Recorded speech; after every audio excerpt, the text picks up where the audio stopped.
I still remember the exact moment she told me everything. Not because the details have faded, they haven't, but because my brain still struggles to fully accept that it happened to someone I love that deeply. Let me call her Mia. She's one of the closest people in my life, the kind of person you'd trust with your darkest secrets without a second thought.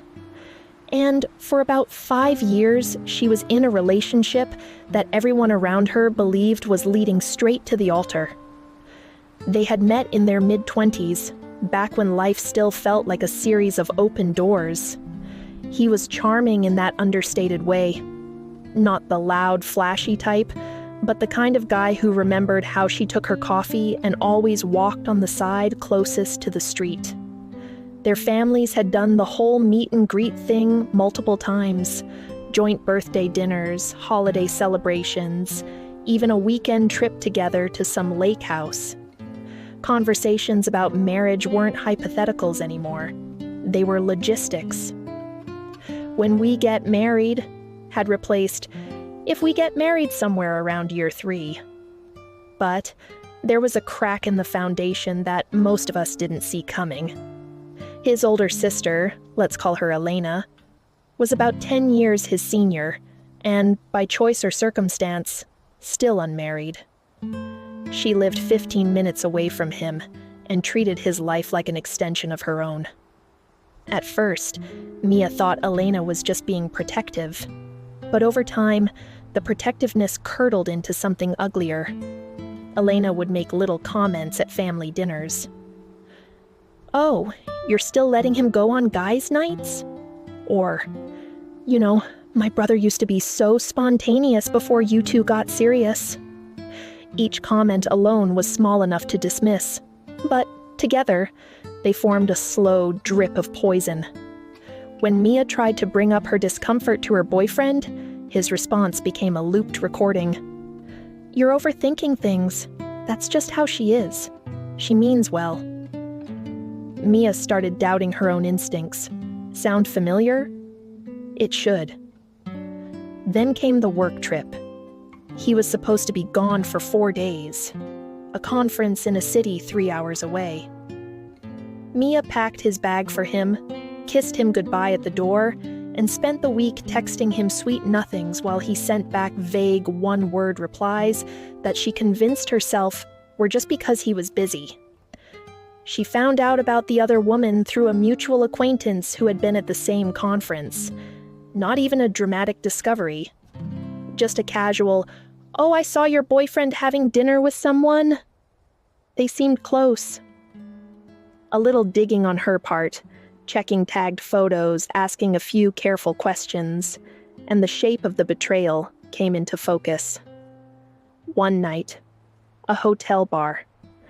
A woman whose name Mia never bothered to learn because learning it would make her reel in a way she couldn't handle. Devastated doesn't even begin to cover it. 5 years.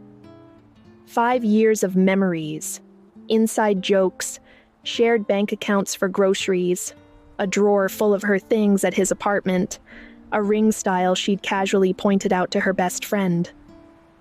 She cried for 3 days straight. Then she stopped crying and started thinking about forgiveness. Because that's what love does, doesn't it? It makes you consider the unthinkable. One mistake. One terrible, horrible, no good mistake. Maybe he was lonely. Maybe he was drunk. Maybe the relationship had hit a rough patch thanks to his sister's interference.